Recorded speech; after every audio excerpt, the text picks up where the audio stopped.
وبركاته. مدن قدومية يكرسو ريال لمان الشوينتا هل كان جوكتا horta ilaaha mahad ku leh meesha nabad nagu wada kulmiyey mudana garsoore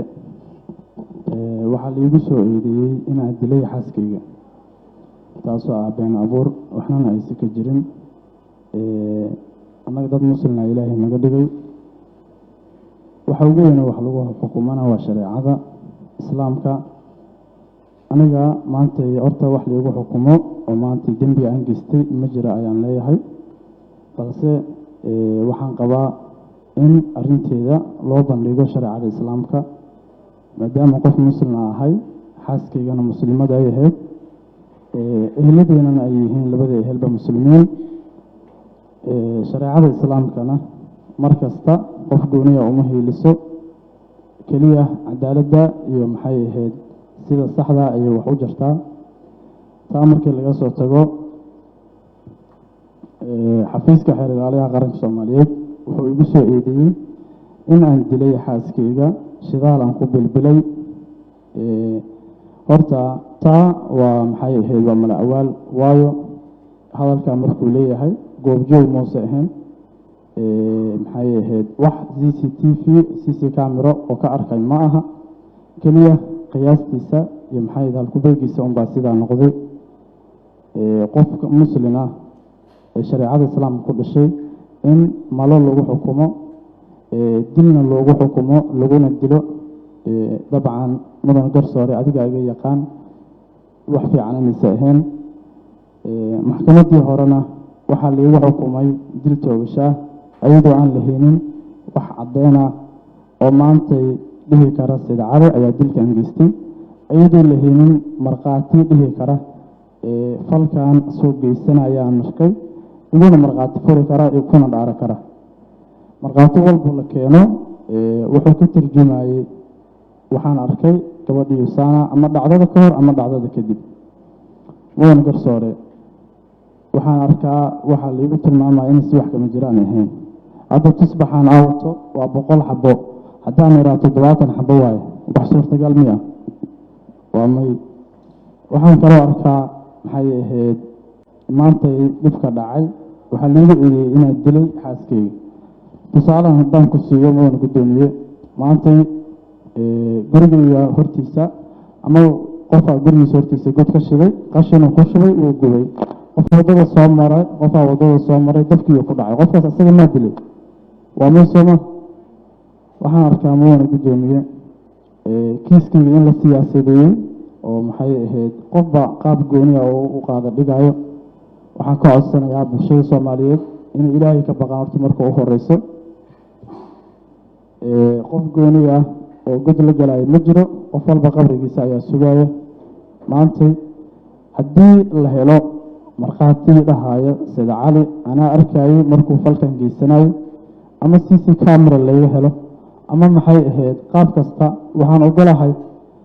حتى إن بريسين ولا أو مانت شريعة الإسلام في اليوفلي لكن دنبي أنا لهن مدن قرصاري يدوش اللي سارين مانت إن مدن قرصاري أيضا سنة نقضى حاسكي اللي يقول المعمين الدلي ووحي إلهي قري لحد أركانه إيمان كايا كمذا وبالقدر خير وشر وقف الإسلام فيه آمين أنا قوى أن السنة قدرت خير شر بتيتهاي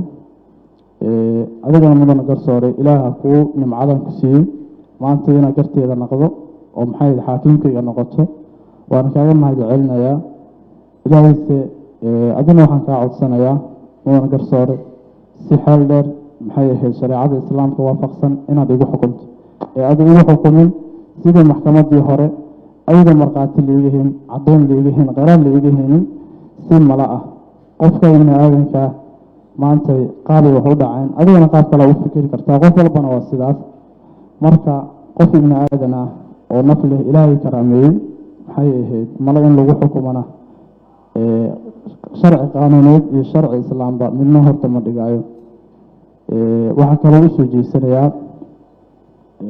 bahda saxaafadda oo maalintii dhibkan dhacay ilaa maantay wax aan jirin bulshada maxay ahayd ku wacyi gelinayo waxaan leeyahay qof walba saxafiya waxaa la rabaa bulshada inuu u dhexeeyo oo qof gooniya ama dad gooniya ama dana gooniya u janjeersan waaqica dhabta oo jira bulshada oo ka dhaadhiciyo laakiin waxaan jirin ama aan dhicin si kale bulshada ugu fasiro way aaminayaan waayo ay guryahoodii joogaan telefono unbay ka fiirsanayaan marka waxaan leeyahay saxaafadda ilaahay ka baqa dad dhalinyaraad tihiin maanta dhibkan igu dhacay beri ka maalin qof idin kamid uu ku dhici karaa qof walba soomaaliyaana ama qof walba muslimaana adduun intuu joogo waa la imtixaanaya wax walbana way ku dhacayaan marka been abuurka ha la iska daayo waxaad ogeyn ha ka been sheegan sida saxda dhexdhexaadka uga hadla waana mahadsanyahay mudana garsooda mahadsantihiin dadka siyaasiyiintana waxaan leeyahay horta ilaaha xilka u doortay labada ehelba dad siyaasiyiinay leeyihiin dhan walbay noqoto waxaan leeyahay ilaah horta marka u horeysa ha laga boqo maxay ahayd fidno yaa la kicinin waayo fidnada wax ka daran horta adduunka korkiisa imaada ma jiraan waxaan leeyahay fidnada yaa la kicinin dadka yaa la isku dirin waxaan jirin dadka yaa laga dhaadhicinin qof walba siyaasiya maantay meel kastuu iga daawanaya waxaan leeyahay ilaahay ha laga boqo kiiskaygana siyaasadda ha laga daayo si shareecada waafaqsan oo saxan ha laygu xukumo haddaa dembi leeya anaa diyaar u ah dembiga in laiga jaaseeyo haddaana dembi lahayna in la ifasaxo oo aan la siyaasadeen oo maxay ahayd nafsadeeda lagu xadgudbin intaasaan waan garsoor codsanayaa waana mahadsan tahay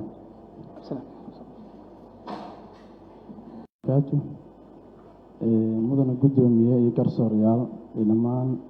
bulshaweynta halkan joogta horta ilaaha mahad ku leh meeshaa nabad lagu wada kulmiyey mudana garsoore waxaa laigu soo eedeeyey inaan dilay xaaskayga taasoo ah been abuur waxnana aysa ka jirin annaga dad muslina ilaahay naga dhigay waxa ugu weyne wax lagu xukumana waa shareecada islaamka aniga maanta horta wax laigu xukumo oo maanta dembi aan geystay ma jira ayaan leeyahay balse waxaan qabaa in arinteeda loo bandhigo shareecada islaamka maadaama qof muslima ahay xaaskaygana muslimada ay ahayd eheladeennana ay yihiin labada ehelba muslimiin shareecada islaamkana mar kasta qof gooniya uma hiiliso keliya cadaaladda iyo maxay ahayd sida saxda ayay wax u jirtaa taa markii laga soo tago xafiiska xeer ilaaliyaha qaranka soomaaliyeed wuxuu igu soo eedeeyey in aan dilay xaaskayga shidaal aan ku bilbilay horta taa waa maxay ahayd waa mala awaal waayo hadalkaa markuu leeyahay goobjoog moose ahayn maxay ahayd wax CCTV camero oo ka arkay ma aha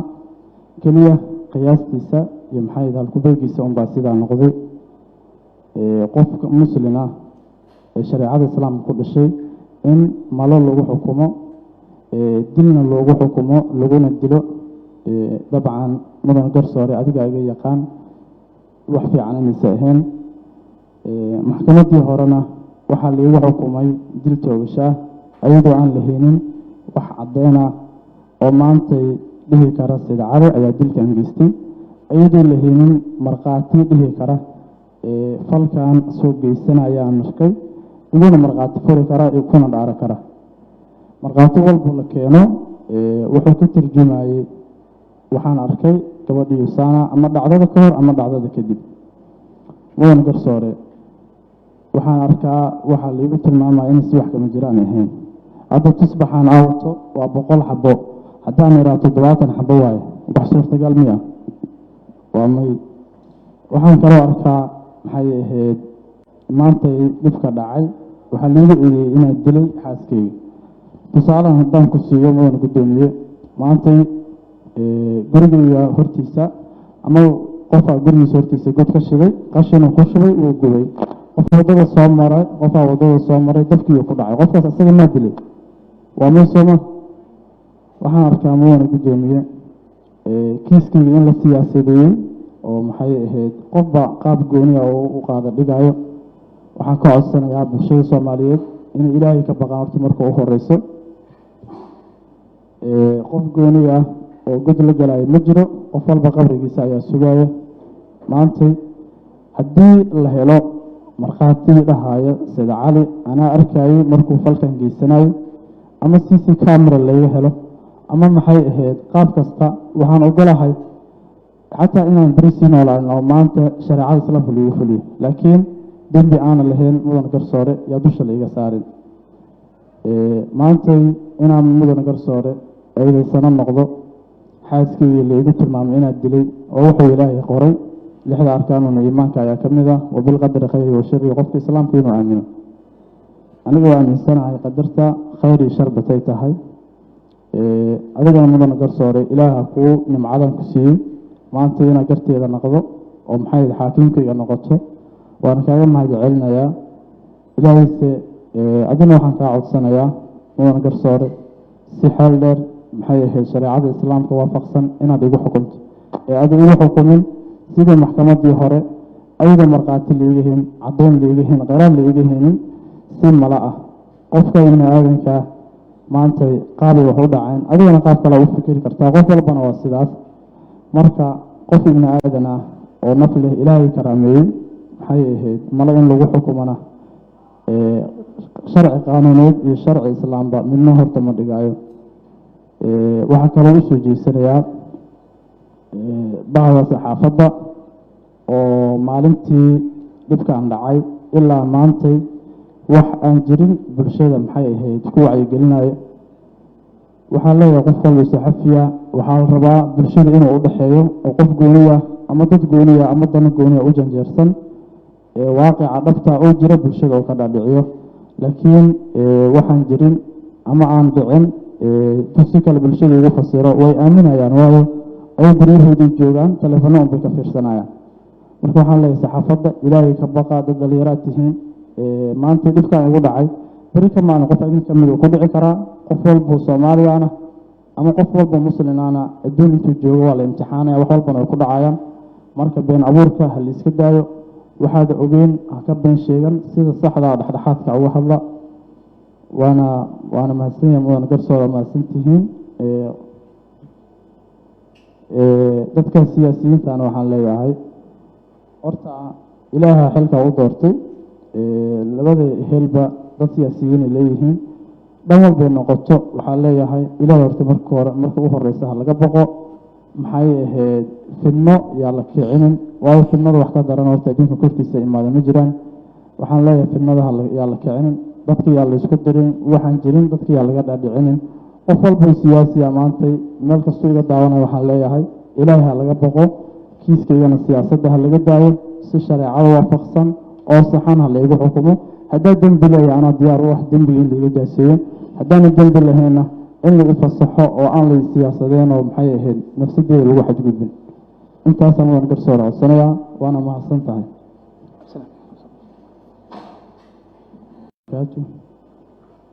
mudana guddoomiye iyo garsoorayaal iyo dhammaan bulshaweynta halkan joogta horta ilaaha mahad ku leh meesha nabad nagu wada kulmiyey mudana garsoore waxaa laigu soo eedeeyey inaan dilay xaaskayga taasoo ah been abuur waxnana aysa ka jirin annaga dad muslina ilaahay naga dhigay waxa ugu weyne wax lagu xukumana waa shareecada islaamka aniga maanta horta wax laigu xukumo oo maanta dembiga aan geystay ma jira ayaan leeyahay balse waxaan qabaa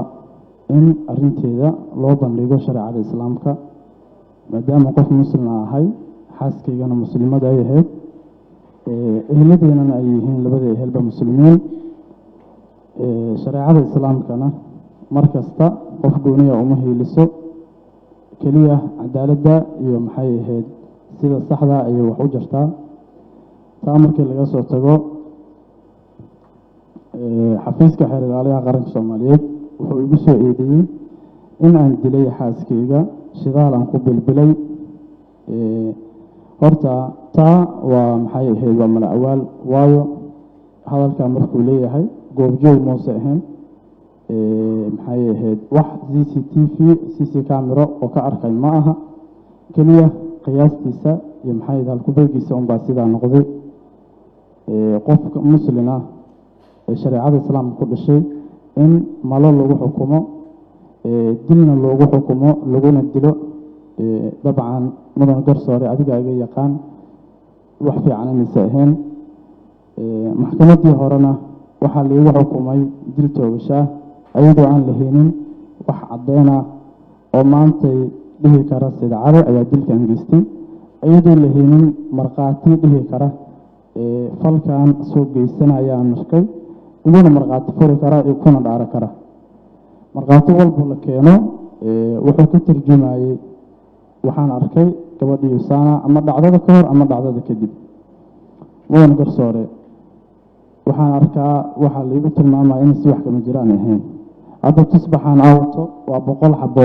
haddaan iraato 70 xabo waaye wax suurtagal miya waa may waxaan kaloo arkaa maxay ahayd maantay dhibka dhacay waxaa liigu eedeeyay inaan dilay xaaskeyga tusaalahan haddaan ku siiyo mudan gudoomiye maantay gurigeyga hortiisa ama qofaa gurigiisa hortiisa god ka shiday qashina ku shubay uu gubay qofaa wadada soo maray dabkii ku dhacay qofkaas asaga ma dilay waa meesoma waxaan arkaa mudan gudoomiye kiiskeyga in la siyaasadeeyey oo maxay ahayd qofba qaab gooniya oo u qaada dhigayo waxaan ka codsanayaa bulshada Soomaaliyeed in Ilaahay ka baqaan horta marka u horeyso qof gooniya oo god la galay ma jiro qof walba qabrigiisa ayaa sugaya maantay haddii la helo markhaati dhahaya sida cali anaa arkayay markuu falkan geysanayo ama CC camera laga helo ama maxay ahayd qaab kasta waxaan ogolahay xataa inaan bariisi noolaano maanta shariicada islaamka lagu fuliyo laakiin dembi aan lahayn mudan garsoore yaa dusha la iga saarin maantay inaan mudan garsoore eedaysana noqdo xaaskeyga liigu tilmaamay inaad dilay oo wuxuu ilaahay qoray 6 arkaanuna iimaanka ayaa ka mid ah wa bil qadri khayri wa sharri qofka islaamka inuu aamino aniga waan aaminsanahay qadarta khayr iyo shar batay tahay adigana mudan garsoore ilaaha kuu nimcadan ku siiyey maanta inaad garteeda noqdo oo maxay xaakimkayga noqoto waan kaaga mahadcelinayaa ilaahayse adina waxaan kaa codsanayaa mudan garsoore si xeel dheer maxay ahayd shariicada islaamka waafaqsan inaad igu xukunto aad igu xukumin sidii maxkamaddii hore ayada markhaati leeyihiin caddeyn leeyihiin qaraar leeyihiin si mala ah qofka ibni aadanka maantay qaali wax u dhaceen adigana qaab kale u fikiri kartaa qof walbana waa sidaas marka qof ibni aadan ah oo naf leh ilaahay karaameeyey maxay ahayd mala in lagu xukumana sharci qaanuuneed iyo sharci islaamba midna horta ma dhigayo waxaa kaloo u soo jeesanayaa bahda saxaafadda oo maalintii dhibkan dhacay ilaa maantay wax aan jirin bulshada maxay ahayd ku wacyigelinayo waxaa leeyahay qof walba saxafiya waxaa la rabaa bulshada inuu u dhexeeyo oo qof gooniya ama dad gooniya ama dana gooniya u janjeersan waaqica dhabta oo jira bulshada oo ka dhaadhiciyo laakiin waxaan jirin ama aan dhicin si kale bulshada ugu fasiro way aaminayaan waayo ay guryahoodii joogaan telefono unbay ka fiirsanayaan marka waxaan leeyahay saxaafadda ilaahay ka baqa dad dhalinyaraad tihiin maanta dhibkan igu dhacay beri ka maalin qof idin ka mid ku dhici karaa qof walba Soomaaliyaana ama qof walba muslinaana adduun intuu joogo waa la imtixaanaya wax walbana ay ku dhacayaan marka been abuurka hal iska daayo waxaad ogeen ka been sheegan sida saxda ah dhexdhexaadka uga hadla waana mahadsanyahay mudan garsooda mahadsantihiin dadka siyaasiyiintaana waxaan leeyahay horta ilaaha xilka u doortay labada helba dad siyaasiyiin ay leeyihiin dhan walbay noqoto waxaan leeyahay ilaaha horta marka u horeysa ha laga boqo maxay ahayd fidno yaa la kicinin waayo fidnada wax ka daran horta adduunka korkiisa imaada ma jiraan waxaan leeyahay fidnada yaa la kicinin dadka yaa la isku dirin waxaan jirin dadka yaa laga dhaadhicinin qof walba siyaasiya maantay meel kastoo iga daawanaya waxaan leeyahay ilaahay ha laga boqo kiiskaygana siyaasadda ha laga daayo si shareecada waafaqsan oo saxan ha laygu xukumo haddaa dembi leeyahay anaa diyaar u ah dembiga in laiga jaaseeyo haddaana dembi lahayna in lagu fasaxo oo aan la siyaasadeen oo maxay ahayd nafsadeeda lagu xadgudbin intaasaan mudan garsoore codsanayaa waana mahadsan tahay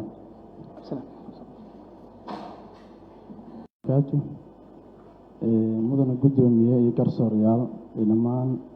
bulshaweynta halkan joogta. Horta ilaaha mahad ku leh meesha nabad nagu wada kulmiyey. Mudana garsoore, waxaa liigu soo eedeeyey inaan dilay xaaskayga, taasoo ah been abuur, waxnana aysan ka jirin. annaga dad muslimna ilaahay naga dhigay. waxa ugu weyn wax lagu xukumana waa shareecada islaamka.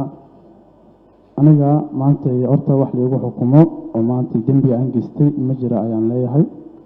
balse waxaan qabaa in arrinteeda loo bandhigo shareecada islaamka, maadaama qof muslim ahay,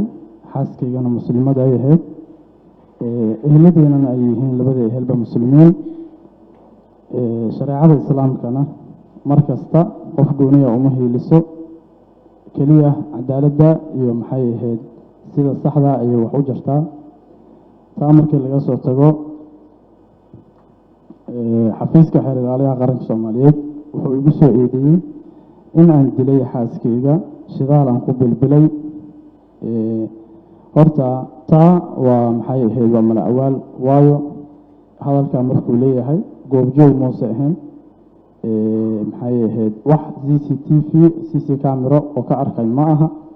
keliya qiyaastiisa iyo maxay ahayd halku-beegiisa unbaa sidaa noqday. qofka muslim ah ee shareecada islaamka ku dhashay in malo lagu xukumo, dilna loogu xukumo, laguna dilo, dabcan mudan garsoore adiga iga yaqaan wax fiican inaysa ahayn. maxkamaddii horena waxaa liigu xukumay dil toogashaa ayadoo aan lahaynin wax caddeena oo maantay dhihi kara sida cali ayaa dilkan geystay, ayadoo lahaynin markhaati dhihi kara falkan soo geysanayaan markay iguna markhaati furi kara iyo kuna dhaaro kara. markhaati walba la keeno wuxuu ka tarjumayey waxaan arkay gabadhii Sana ama dhacdada ka hor ama dhacdada kadib. mudan garsoore, waxaan arkaa waxaa liigu tilmaamaya in si wax kama jiraan ahayn. hadda tusbaxaan aawato waa 100 xabo, haddaan iraa 70 xabo waaye, wax suurtagal miya?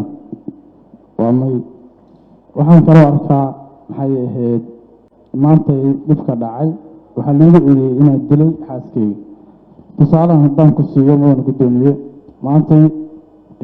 gurigayga hortiisa ama qofaa gurigiisa hortiisa god ka shiday, qashinuu ku shubay, wuu gubay. qofaa waddada soo maray dabkiiuu ku dhacay, qofkaas asaga maa dilay? waa may sooma? waxaan arkaa mudan guddoomiye kiiskayga in la siyaasadeeyey oo maxay ahayd qofba qaab gooniya oo u qaada dhigayo. waxaan ka codsanayaa bulshada Soomaaliyeed inay ilaahay ka baqaan horta marka u horeyso. qof gooni ah oo god la galayo ma jiro, qof walba qabrigiisa ayaa sugaya. maantay haddii la helo markhaati dhahaayo sida cali anaa arkayay markuu falkan geysanayo, ama CC camera laga helo, ama maxay ahayd qaab kasta, waxaan ogolahay xataa inaan beri sii noolaan oo maanta shareecada islaamka lagu fuliyo, laakiin dembi aanan lahayn mudan garsoore yaa dusha laiga saarin. maantay inaan mudan garsoore eedaysano noqdo, xaaskayga laigu tilmaamay inaad dilay oo wuxuu ilaahay qoray 6 arkaanuna iimaanka ayaa ka mid ah, wabilqadari khayri wa shari, qofka islaamka inuu aamino. aniga waa aaminsanahay qadarta khayr iyo shar batay tahay. adigana mudan garsoore ilaaha kuu nimcadan ku siiyey maanta inaad garteeda noqdo oo maxay xaakimkayga noqoto, waana kaaga mahad celinayaa. ilaahayse adina waxaan kaa codsanayaa mudan garsoore si xeel dheer maxay ahayd shareecada islaamka waafaqsan inaad igu xukunto, aad igu xukumin sidii maxkamaddii hore ayadoo markhaati liiga hayn, caddeyn liiga hayn, qaraar liiga haynin, si mala ah. qofka ibni aadanka maantay qaali wax u dhaceen, adigana qaab kale u fikiri kartaa, qof walbana waa sidaas. marka qof ibni aadan ah oo naf leh ilaahay karaameeyey maxay ahayd mala in lagu xukumana sharci qaanuuneed iyo sharci islaamba midna horta ma dhigaayo. waxaa kaloo u soo jeesanayaa bahda saxaafadda oo maalintii dhibkan dhacay ilaa maantay wax aan jirin bulshada maxay ahayd ku wacyigelinayo. waxaan leeyahay qof walba saxafiya waxaa la rabaa bulshada inuu u dhexeeyo oo qof gooniya ama dad gooniya ama dana gooniya u janjeersan waaqica dhabta oo jira bulshada oo ka dhaadhiciyo laakiin waxaan jirin ama aan dhicin si kale bulshada ugu fasiro way aaminayaan waayo ay guryahoodii joogaan telefono unbay ka fiirsanayaan marka waxaan leeyahay saxaafadda ilaahay ka baqa dad dhalinyaraad tihiin maanta dhibkaan igu dhacay beri ka maalin qof idin ka mid uu ku dhici karaa qof walba soomaaliyaana ama qof walba muslimaana adduun intuu joogo waa la imtixaanaya wax walbana way ku dhacayaan marka been abuurka ha la iska daayo waxaad ogeyn ha ka been sheegan sida saxda dhexdhexaadka uga hadla waana mahadsanyahay mudan garsooda mahadsantihiin dadka siyaasiyiintana waxaan leeyahay horta ilaaha xilka u doortay labada helba dad siyaasiyiin ay leeyihiin dhan walbay noqoto waxaan leeyahay ilaahay horta marka u horeysa ha laga boqo maxay ahayd fidno yaa la kicinin waayo fidnada wax ka daran horta adduunka korkiisa imaada ma jiraan waxaan leeyahay fidnada yaa la kicinin dadka yaa la isku dirin waxaan jirin dadka yaa laga dhaadhicinin qof walba siyaasiya maantay meel kastoo iga daawanaya waxaan leeyahay ilaahay ha laga boqo kiiskaygana siyaasadda ha laga daayo si shareecada waafaqsan oo saxan ha laygu xukumo haddaa dembi leeya anaa diyaar u ah dembiga in laiga jaaseeyo haddaana dembi lahayna in lagu fasaxo oo aan la siyaasadeen oo maxay ahayd nafsadeeda lagu xadgudbin intaasaan waan garsoor codsanayaa waana mahadsan tahay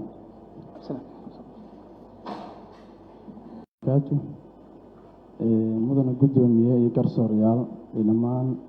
bulshaweynta halkan joogta horta ilaaha mahad ku leh meesha nabad lagu wada kulmiyey mudana garsoore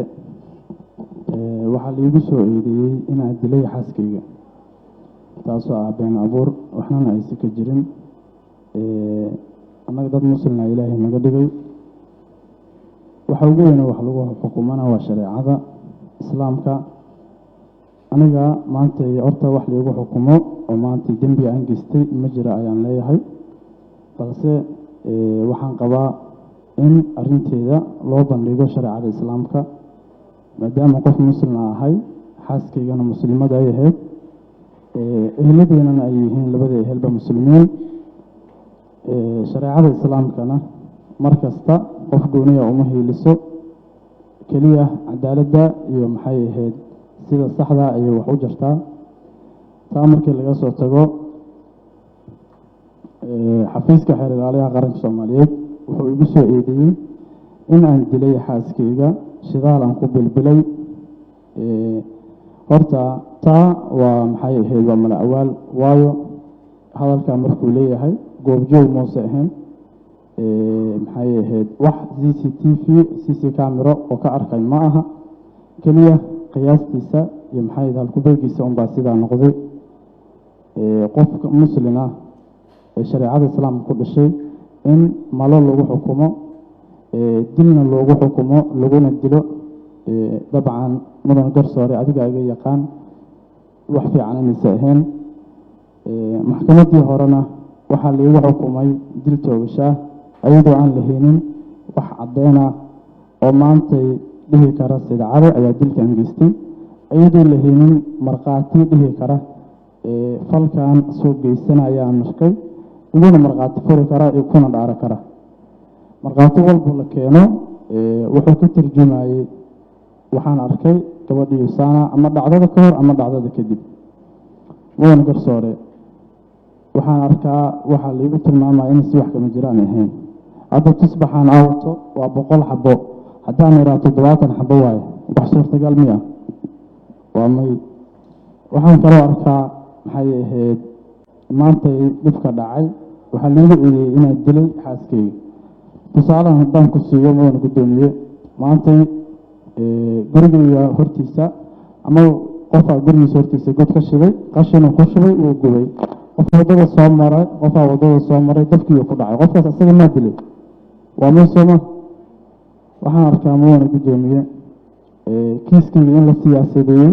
oo maxay ahayd qofba qaab gooniya oo u qaada dhigayo waxaan ka codsanayaa bulshada Soomaaliyeed in ilaahay ka baqaan horta marka u horeyso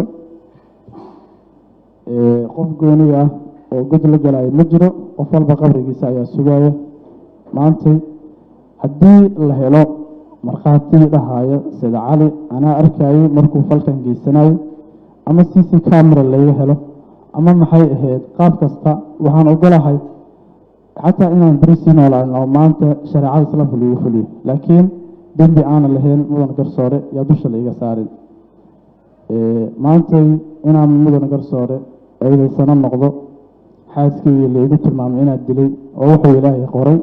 lixda arkaanuna iimaanka ayaa ka mid ah wabilqadari khayri wa shari qofka islaamka inuu aamino aniga waa aaminsanahay qadarta khayr iyo shar batay tahay adigana mudan garsoore ilaaha kuu nimcadan ku siiyey maanta inaad garteeda noqdo oo maxay xaakiimkayga noqoto waana kaaga mahadcelinayaa ilaahayse adina waxaan kaa codsanayaa mudan garsoore si xeel dheer maxay ahayd shareecada islaamka waafaqsan inaad igu xukunto aada igu xukumin sidii maxkamadii hore ayada markhaati laiga hin caddoon laiga hin qaraar laiga hinin si mala ah qofka ibni aadanka maantay qaabay wax u dhaceen adigana qaab kale u fikiri kartaa qof walbana waa sidaas marka qof ibni aadan ah oo naf leh ilaahay karaameeyey maxay ahayd mala in lagu xukumana sharci qaanuuneed iyo sharci islaamba midna horta ma dhigaayo waxaa kaloo usoo jeesanayaa bahda saxaafadda oo maalintii dhibkaan dhacay ilaa maantay wax aan jirin bulshada maxay ahayd ku wacyigelinayo waxaan leeyahay qof walba saxafiya waxaa la rabaa bulshada inuu u dhexeeyo oo qof gooniya ama dad gooniya ama dana gooniya u janjeersan waaqica dhabta oo jira bulshada oo ka dhaadhiciyo laakiin waxaan jirin ama aan dhicin si kale bulshada ugu fasiro way aaminayaan waayo ay guryahoodii joogaan telefono unbay ka fiirsanayaan marka waxaan leeyahay saxaafadda ilaahay ka baqa dad dhalinyaraad tihiin maanta dhibkaan igu dhacay beri ka maalin qof idin kamid uu ku dhici karaa qof walba soomaaliyaana ama qof walba muslimaana adduun intuu joogo waa la imtixaanaya wax walbana way ku dhacayaan marka been abuurka ha la iska daayo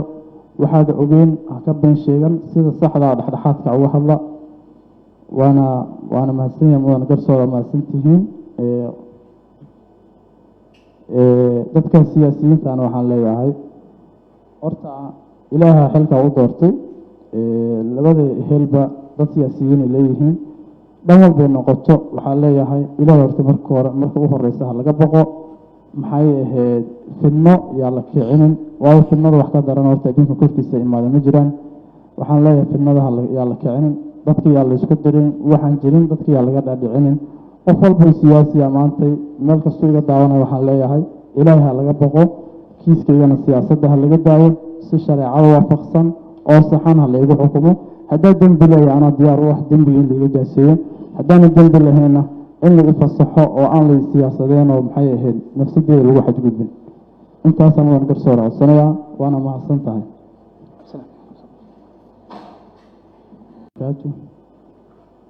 mudana guddoomiye iyo garsoorayaal iyo dhammaan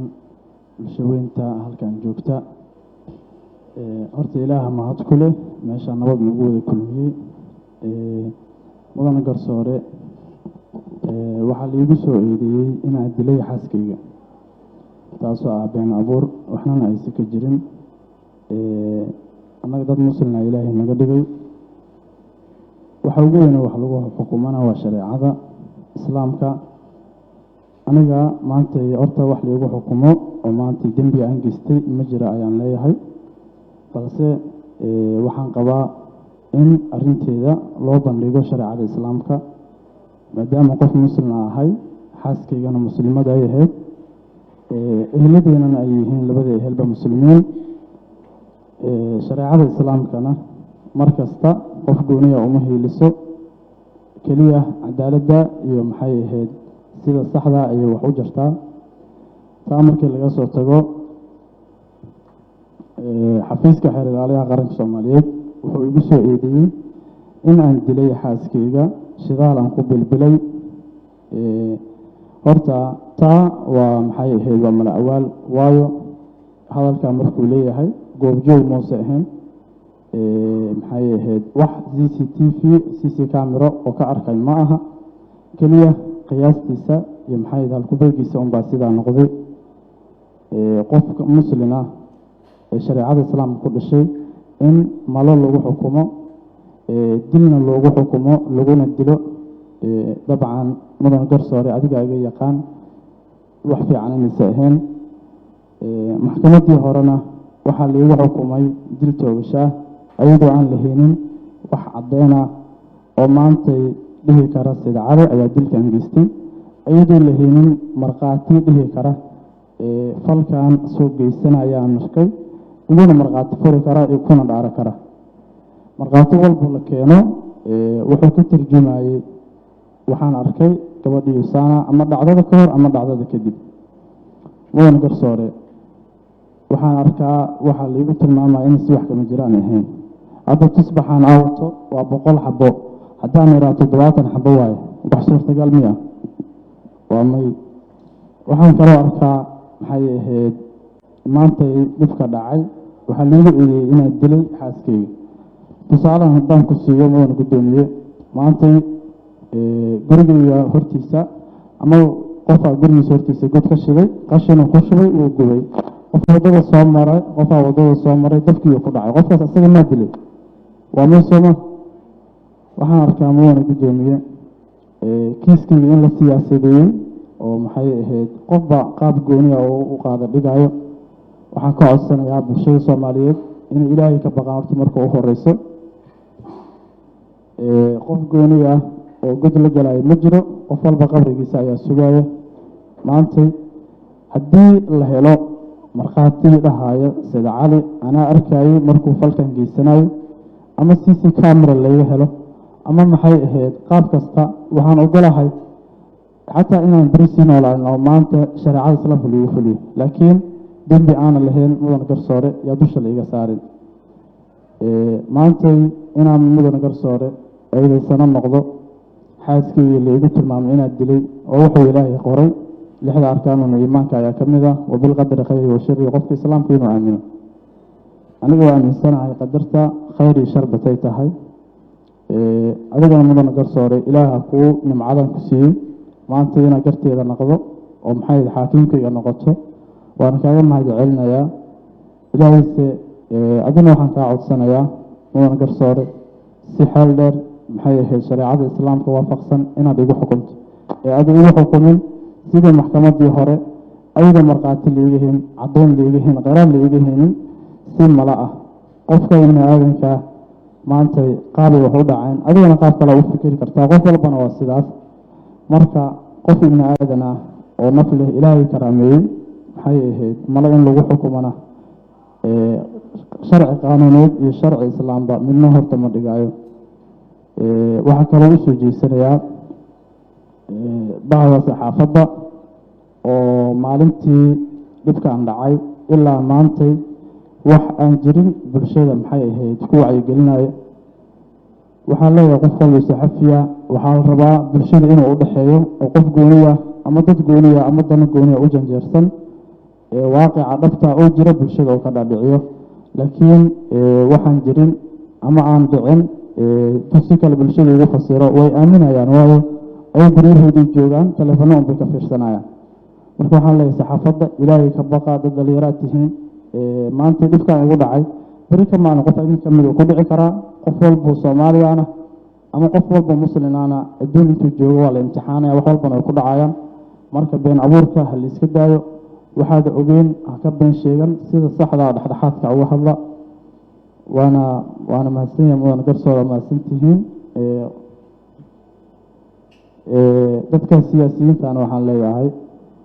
horta Ilaaha xilka u doortay labada helba dad siyaasiyiin leeyihiin dhan walba noqoto waxaan leeyahay Ilaahay horta marka u horeysa laga baqo maxay ahayd fidno yaa la kicinin waa fidnada wax ka daran horta adduunka korkiisa imaado ma jiraan waxaan leeyahay fidnada yaa la kicinin dadka yaa la isku dirin waxaan jirin dadka yaa laga dhaadhicinin qof walba siyaasi maantay meel kasta iga daawanay waxaan leeyahay Ilaahay laga baqo kiiskayana siyaasadda laga daayo si shariicada waafaqsan oo saxan ha lagu xukumo haddii dambi leeyahay ana diyaar u ah dambiga in laga jaaseeyo haddaan dambi lahayn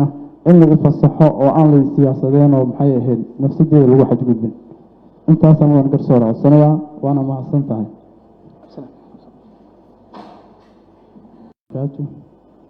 mudana guddoomiye iyo garsoorayaal iyo dhammaan bulshaweynta halkan joogta horta ilaaha mahad ku leh meesha nabad nagu wada kulmiyey mudana garsoore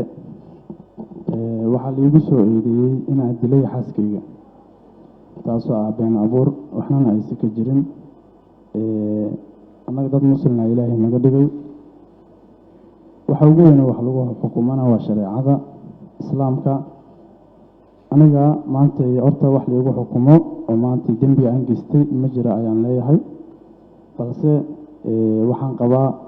in arrinteeda loo bandhigo shareecada islaamka maadaama qof muslim ahay xaaskaygana muslimada ay ahayd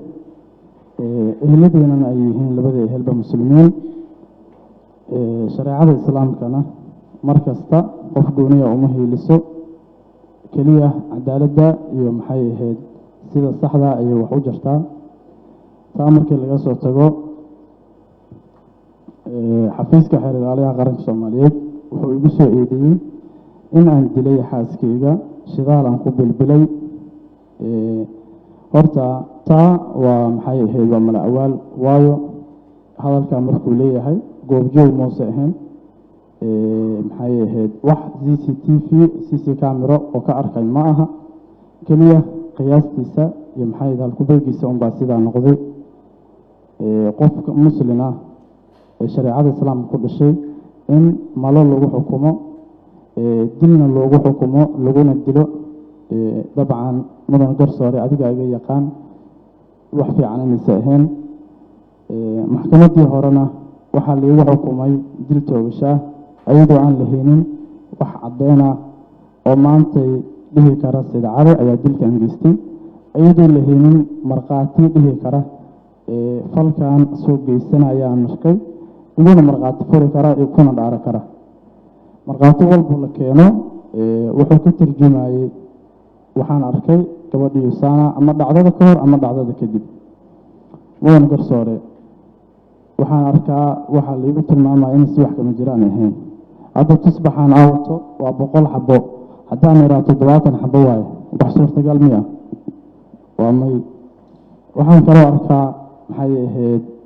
maanta dhibka dhacay waxaa liigu eedeeyey inaan dilay xaaskayga tusaale haddaan ku siiyo mudan guddoomiye maanta gurigayga hortiisa ama qofka gurigiisa hortiisa god ka shiday qashina ku shubay uu gubay qofka wadada soo maray dadkii ku dhacay qofkaas asaga ma dilay waa meesoma waxaan arkaa mudan guddoomiye kiiskayga in la siyaasadeeyey oo maxay ahayd qofba qaab gooniya oo u qaada dhigayo waxaan ka codsanayaa bulshada Soomaaliyeed in ilaahay ka baqaan horta marka u horeyso qof gooniya oo god la galay ma jiro qof walba qabrigiisa ayaa sugaya maanta haddii la helo markhaati dhahaya sida cali anaa arkayay markuu falkan geysanayo ama camera laga helo ama maxay ahayd qaab kasta waxaan ogolahay xataa inaan berisi noolaano maanta shareecada islaamka lagu fuliyo laakiin dembi aan lahayn mudan garsoore yaa dusha laga saarin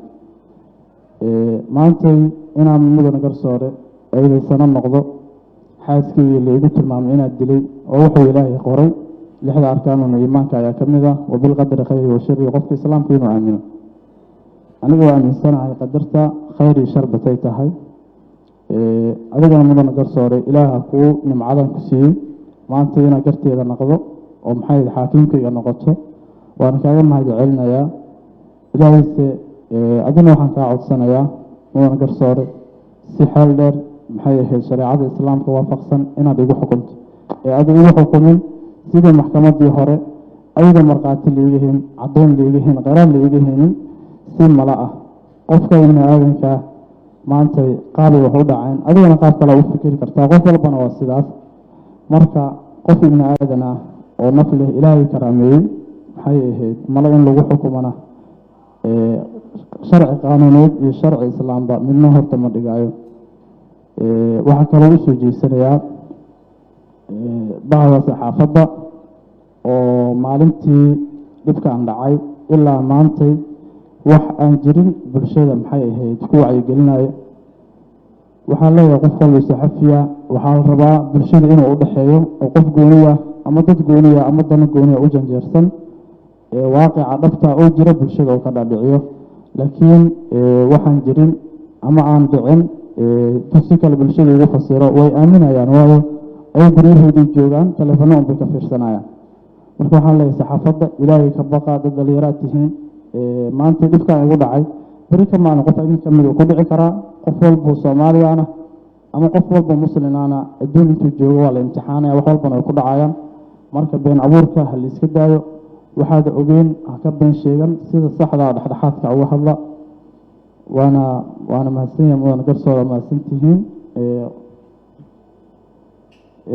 dadka siyaasiyiintana waxaan leeyahay horta ilaaha xilka u doortay labada helba dad siyaasiyiin ay leeyihiin dhan walbay noqoto waxaan leeyahay ilaah horta marka u horeysa ha laga boqo maxay ahayd fidno yaa la kicinin waayo fidnada wax ka daran horta adduunka korkiisa imaada ma jiraan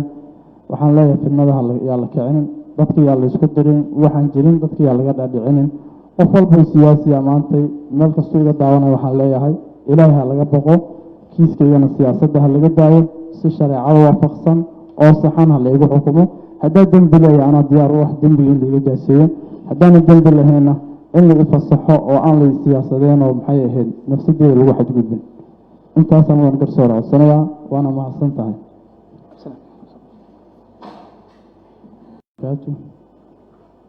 mudana guddoomiye iyo garsoorayaal iyo dhammaan bulshaweynta halkan joogta horta ilaaha mahad ku leh meeshaa nabad nagu wada kulmiyey mudana garsoore waxaa laigu soo eedeeyey inaan dilay xaaskayga taasoo ah been abuur waxnana aysa ka jirin annaga dad muslina ilaahay naga dhigay waxa ugu weyne wax lagu xukumana waa shareecada islaamka aniga maanta horta wax laigu xukumo oo maanta dembi aan geystay ma jira ayaan leeyahay balse waxaan qabaa in arinteeda loo bandhigo shareecada islaamka maadaama qof muslima ahay xaaskaygana muslimada ay ahayd eheladeennana ay yihiin labada ehelba muslimiin shareecada islaamkana mar kasta qof gooniya uma hiiliso keliya cadaaladda iyo maxay ahayd sida saxda ayay wax u jirtaa taa markii laga soo tago xafiiska xeer ilaaliyaha qaranka soomaaliyeed wuxuu igu soo eedeeyey in aan dilay xaaskayga shidaal aan ku bilbilay horta taa waa maxay ahayd waa mala awaal waayo hadalkaa markuu leeyahay goobjoog muuse ahayn maxay ahayd wax CCTV camero oo ka arkay ma aha keliya qiyaastiisa iyo maxay ahayd halkubeegiisa unbaa sidaa noqday qofka muslim ah ee shareecada islaamka ku dhashay in malo lagu xukumo dilna loogu xukumo laguna dilo dabcan mudan garsoore adiga iga yaqaan wax fiican inaysa ahayn maxkamaddii horena waxaa laigu xukumay dil toogashaah ayadoo aan lahaynin wax cadeyna oo maantay dhihi kara sida cado ayaa dilkan geystay ayadoo lahaynin markhaati dhihi kara falkan soo geysanayaan markay iguna markhaati furi kara iyo kuna dhaaro kara markhaati walba la keeno wuxuu ka tarjumayey waxaan arkay gabadhii saana ama dhacdada ka hor ama dhacdada kadib mudan garsoore waxaan arkaa waxaa laigu tilmaamaya in si wax kama jiraan ahayn hadda tusbaxaan awto waa 100 xabo haddaan iraa 70 xabo waaye wax suurtagal miya waa may waxaan kaloo arkaa maxay ahayd maantay dhibka dhacay waxaa laigu eedeeyey inaan dilay xaaskayga tusaalahan haddaan ku siiyo mudan guddoomiye maantay gurigayga hortiisa ama qofaa gurigiisa hortiisa god ka shiday qashinuu ku shubay uu gubay qofaa wadada soo maray dabkiiuu ku dhacay qofkaas isaga maa dilay waa maysoma waxaan arkaa mudan guddoomiye kiiskayga in la siyaasadeeyey oo maxay ahayd qofba qaab gooniya oo u qaada dhigayo waxaan ka codsanayaa bulshada soomaaliyeed inay ilaahay ka baqaan horta marka u horeyso qof gooni ah oo god la galayo ma jiro qof walba qabrigiisa ayaa sugaya maantay haddii la helo markhaati dhahaya sida cali anaa arkayay markuu falkan geysanayo ama cc camera laga helo ama maxay ahayd qaab kasta waxaan ogolahay xataa inaan beri sii noolaanin oo maanta shareecada islaamka lagu fuliyo laakiin dembi aanan lahayn mudan garsoore yaa dusha laiga saarin maantay inaan mudan garsoore eedaysano noqdo xaaskii laigu tilmaamay inaad dilay oo wuxuu ilaahay qoray lixda arkaanuna iimaanka ayaa ka mid ah wabilqadari khayri wa shari qofka islaamka inuu aamino aniga waa aaminsanahay qadarta khayr iyo shar batay tahay adigana mudan garsoore ilaaha kuu nimcadan ku siiyey maanta inaad garteeda noqdo oo maxay xaakiimkayga noqoto waana kaaga mahad celinayaa ilaahayse adina waxaan kaa codsanayaa mudan garsoore si xeel dheer maxay ahayd shareecada islaamka waafaqsan inaad igu xukunto aad igu xukumin sidii maxkamadii hore ayada markhaati laiga hin caddayn laiga hin qaraar laiga hinin si mala ah qofka ibni aadankaa maantay qaabay wax u dhaceen adigana qaab kale u fikiri kartaa qof walbana waa sidaas marka qof ibni aadan ah oo naf leh ilaahay karaameeyey maxay ahayd mala in lagu xukumana sharci qaanuuneed iyo sharci islaamba midna horta ma dhigaayo waxaa kaloo usoo jeesanayaa bahda saxaafadda oo maalintii dhibkaan dhacay ilaa maantay wax aan jirin bulshada maxay ahayd ku wacyigelinayo waxaa leeyahay qof walba saxafiya waxaa la rabaa bulshada inuu u dhexeeyo oo qof gooniya ama dad gooniya ama dano gooniya u janjeersan waaqica dhabta oo jira bulshada oo ka dhaadhiciyo laakiin waxaan jirin ama aan dhicin si kale bulshada ugu fasiro way aaminayaan waayo ay guryahoodii joogaan telefono unbay ka fiirsanayaan marka waxaan leeyahay saxaafadda ilaahay ka baqa dad dhalinyaraad tihiin maanta dhibkaan igu dhacay beri ka maalin qof idin ka mid uu ku dhici karaa qof walba soomaaliyaana ama qof walba muslinaana adduun intuu joogo waa la imtixaanaya wax walbana way ku dhacayaan marka been abuurka ha la iska daayo waxaad ogeyn ha ka been sheegan sida saxda dhexdhexaadka uga hadla waana mahadsan yahay mudan garsooda mahadsan tihiin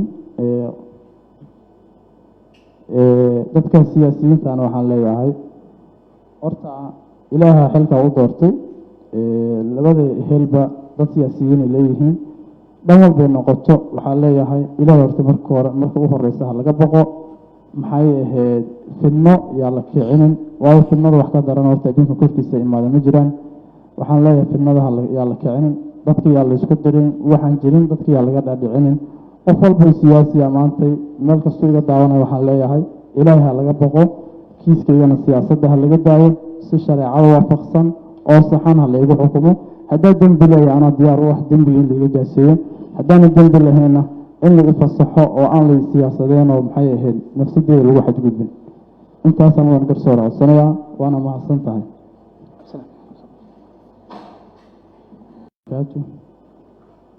mudana guddoomiye iyo garsooreyaal iyo dhammaan bulshaweynta halkan joogta horta ilaaha mahad ku leh meesha nabad lagu wada kulmiyey mudana garsoore waxaa laigu soo eedeeyey inaan dilay xaaskayga taasoo ah been abuur waxnana aysa ka jirin annaga dad muslina ilaahay naga dhigay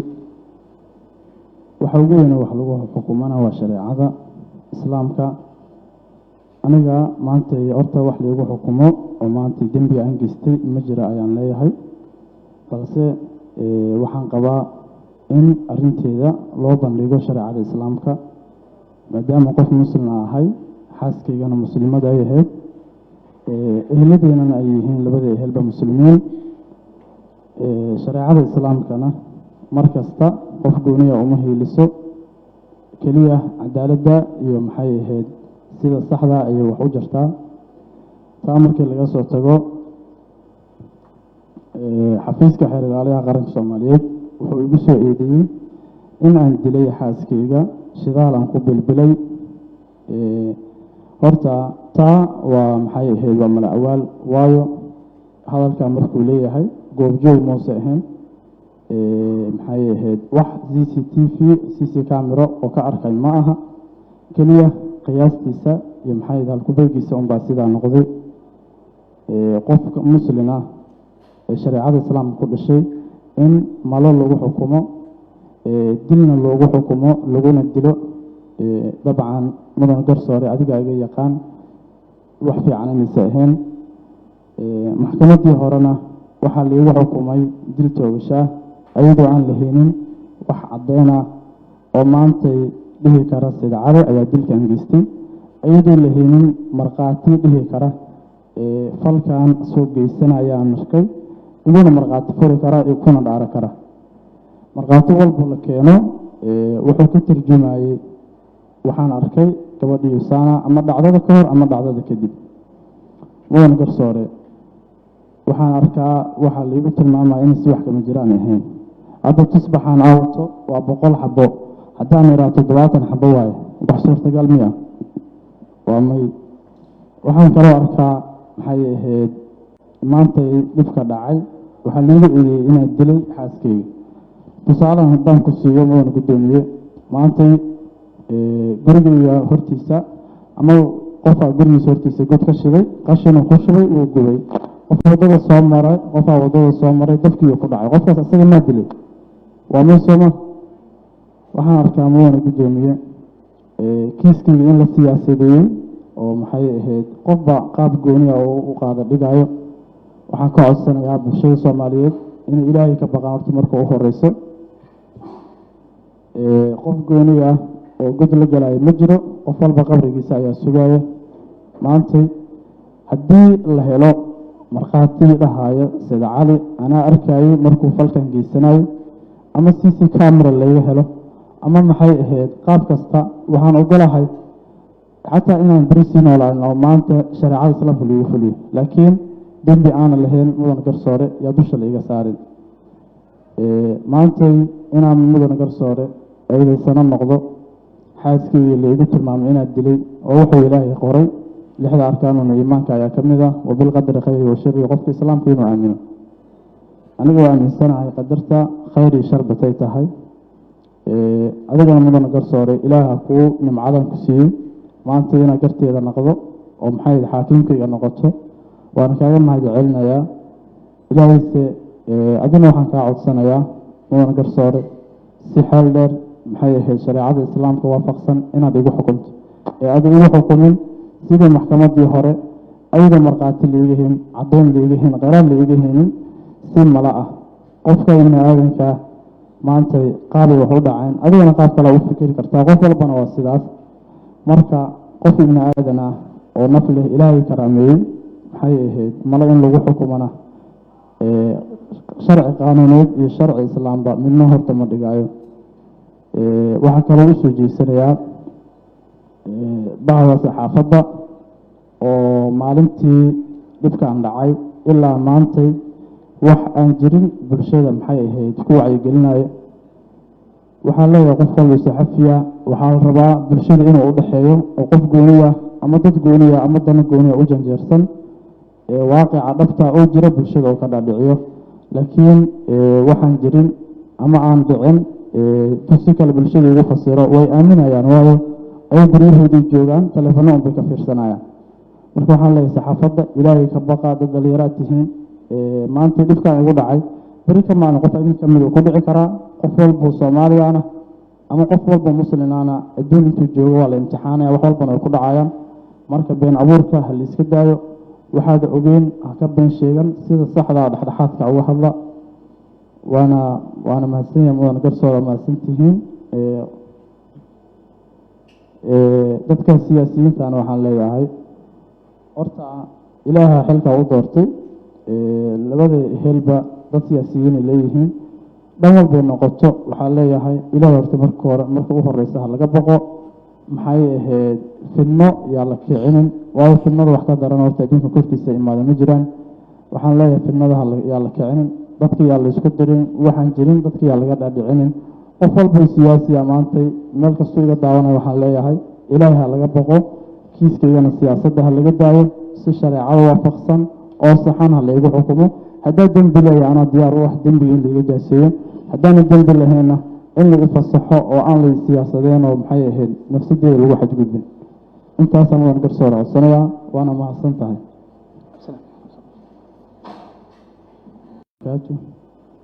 mudana guddoomiye iyo garsoorayaal iyo dhammaan bulshaweynta halkan joogta. Horta ilaaha mahad ku leh meesha nabad nagu wada kulmiyey. Mudana garsoore, waxaa liigu soo eedeeyey inaan dilay xaaskayga, taasoo ah been abuur, waxnana aysan ka jirin.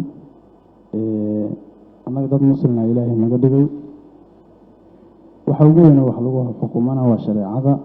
islaamka. aniga maanta horta wax lagu xukumo oo maanta dembi aan geystay ma jira ayaan leeyahay, balse waxaan qabaa in arinteeda loo bandhigo shareecada islaamka, maadaama qof muslim ahay, xaaskaygana muslimada ay ahayd, eheladeennana ay yihiin labada ehelba muslimiin. shareecada islaamkana mar kasta qof gooniya uma hiiliso, keliya cadaaladda iyo maxay ahayd sida saxda ayay wax u jirtaa. taa markii laga soo tago, xafiiska xeer ilaaliyaha qaranka Soomaaliyeed wuxuu igu soo eedeeyey in aan dilay xaaskayga, shidaal aan ku bilbilay. horta taa waa maxay ahayd waa mala awaal, waayo hadalka markuu leeyahay goobjoog moose ahayn, maxay ahayd wax CC camera oo ka arkay ma aha, keliya qiyaastiisa iyo maxay ahayd halku-beegiisa unbaa sidaa noqday. qofka muslina ee shareecada islaamka ku dhashay in malo lagu xukumo, dilna loogu xukumo, laguna dilo, dabcan mudan garsoore adiga iga yaqaan wax fiican inaysa ahayn. maxkamaddii horena waxaa liigu xukumay dil toogashaa ayadoo aan lahaynin wax caddeena oo maantay dhihi kara sida cado ayaa dilkan geystay, ayadoo lahaynin markhaati dhihi kara falkan soo geysanayaan markay uguna markhaati furi kara iyo kuna dhaaro kara. markhaati walba la keeno wuxuu ka tarjumayey waxaan arkay gabadhii Usana ama dhacdada ka hor ama dhacdada kadib. mudan garsoore, waxaan arkaa waxaa liigu tilmaamaya in si wax kama jiraan ahayn. hadda tusbaxaan aawato waa 100 xabo, haddaan iraa 70 xabo waaye, wax suurtagal miya? waa may. waxaan kaloo arkaa maxay ahayd maantay dhibka dhacay waxaa liigu eedeeyey inaan dilay xaaskayga. tusaalahan haddaan ku siiyo mudan guddoomiye, maantay gurigayga horta